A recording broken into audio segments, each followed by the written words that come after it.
And happy Wednesday, everyone. My name is meteorologist Heather Kay, and it's time for our daily hail forecast, sponsored as always by See-Through Group, Merlin Law Group, American Contractor Show, as well as Atlas Roofing.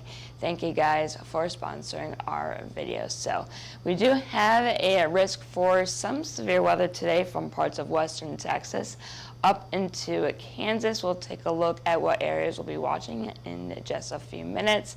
And then as we get into tomorrow and the next few days, it looks like it could potentially become a bit more active. There are some concerns. I'll get into the areas and what the concerns are in just a few minutes as well. We're going to be looking ahead to that potentially active pattern as we get into tomorrow and then into the end of the week and into our weekend. So here are current conditions across the country. A few showers here from Nebraska, South Dakota, as well as here in central Oklahoma. We got some rain here in Oklahoma City this morning. Otherwise, plenty of sunshine here in the Great Lakes, where high pressure is in control in the southeast as well. And then we have some lingering rain in the northeast. So we're going to zoom right on in here to parts of Texas and here in Oklahoma and into Kansas, where we are expecting at least a few storms to develop later on this evening. Can see plenty of sunshine here, so that atmosphere is starting to warm up a bit, and hopefully that instability and all that stuff will kick off a few storms this evening. Otherwise, though, we just have a few showers in Oklahoma. And then going to the East Coast, just some showers here in parts of North Carolina into Virginia, and then of course more showers up north. Nothing in terms of severe weather there. So here we go. Let's zoom on now, take a look at our temperatures. We do have some cooler temperatures compared to this time yesterday in Oklahoma City. It is 67 right now. Warmer in Dallas and Houston, where temperatures are getting up into the mid-70s. Same deal down into Miami. Cooler weather in the northeast as that trough starts to move on out, and pretty comfortable elsewhere with temperatures in the mid-60s in Denver, with 66 and 68 in KC. So dew point wise, we're starting to get that moisture return here from the Gulf of Mexico. Starting to get a bit more uncomfortable in terms of that humidity and that stickiness in the air. We have a 67-degree dew point in Dallas and 62 for a dew point in New Orleans. So let's take a look at a few of our favorite metro areas, starting here in Oklahoma City. It's again 67 in OKC proper, 66 in Shawnee. It's a little bit warmer in Tulsa, where it's 71. Some showers are going to be moving on through within the next hour or so. And then going down to the DFW area, a bit warmer. Just a few scattered showers around, but nothing like the light rain that came through this morning here. So the area is a bit warmer. Temperatures are in the low to mid 70s, 73 in Dallas, 76 in Fort Worth, and 75 down in Claiborne. And then lastly, out into the Denver and Colorado Springs area, it's a bit cooler there, where it's only 66 in Denver and it's 56 down in Colorado Springs. So here's our future radar for parts of Texas.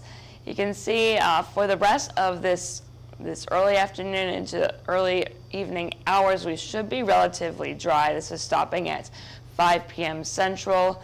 Nothing from this particular model is showing up. But then as we get later on into the evening at 7 p.m., you can see a storm or two trying to form here in parts of western Texas. Not a whole lot in terms of the amount of storms. Then you can see as we go into later on in the evening, those storms diminish, and I'll kind of get into why in just a few minutes as well. And then getting into the overnight hours, we should be dry. And then moving up north for Oklahoma and Kansas, we do have those showers going on right now, and those will continue as we go through the rest of the day. Nothing severe is anticipated for this afternoon into the early evening hours, but then as we get into the late evening hours, this is stopping at midnight tonight Central Time. You can see a few storms trying to fire up here near the Oklahoma Kansas border, and then more storms look like they're going to try and develop here in parts of northern Kansas, as well as into parts of central and eastern Kansas as well. So here is today's hail forecast. Not anticipating a whole lot. The largest hail, if it does occur, will be basically off the Midland to Abilene, northward to Lubbock. Low chance for you guys. I think the best chance is really going to be in between those three major cities, where up to 2-inch hail is possible there with any storm that could get going. Again, we're not really expecting a whole lot in terms of storm coverage today there. And then late this evening into the overnight hours into early tomorrow morning, we could see some $0.25 to $half size hail from Clinton, Oklahoma, northward to Wichita. So we'll see what Mother Nature does with that. And then in terms of severe wind, there is a marginal chance for some 60-mile-per-hour wind gusts from Lubbock to Midland, eastward to Abilene. So again, not a whole lot in terms of storm development is expected here, maybe 1 or 2 storms, and I'll get into why in just a moment. So we're going to get into tomorrow. Now, this is at 7 a.m. tomorrow morning. You can see storms will be ongoing in parts of northern Kansas, as well as into eastern Kansas and into parts of southwestern Missouri. And then as we get into the afternoon hours, stopping at noon tomorrow afternoon, those storms will start to push off to the east. And then you can see, at least from this model, not a whole lot is anticipated to pop up here from Kansas to Texas. There may be a storm or two to fire up here, but the ones that do get going and can break through our frenemy, I'll call it the frenemy, the cap, they could produce some large hail. And then you can see those storms may potentially kind of form up scale a bit, push off to the east through parts of Oklahoma, and then as we wake up tomorrow morning, those storms will be in eastern Oklahoma. And you can see we could see some severe weather in far eastern Colorado and into western Kansas as well. So then we're going to move a bit further north to look at not just Kansas, but also Nebraska up into South Dakota, where storm coverage may be a little bit more widespread. We will see. This is stopping again at noon tomorrow. Again, storms are possible in eastern Kansas, and as we get into tomorrow afternoon, stopping at 7 p.m. Central Time, 6 p.m. Mountain Time, we could see some storms in Rapid City, parts of western Nebraska, parts of Wyoming as well, and then those storms will become more widespread as we get through tomorrow evening, stopping at 11 p.m. Central Time. So Kearney, you can get possibly some hail as well as we get in tomorrow evening, and then into the overnight hours, those storms will push off to the east, and on the backside of that low, we could, see a storm or two produce some hail as well. So kind of a tricky forecast. We'll see what happens tomorrow. I'm going to kind of keep things on the low end, as those models are not really producing a whole lot right now. But if we could get storms to develop and break through our frenemy, the cap, we could see some large hail. So I do have Midland at a moderate chance to see severe hail tomorrow, but low end chance from Amarillo, Oklahoma City, as far east as Dallas. Low to moderate chance here in that western part of Texas.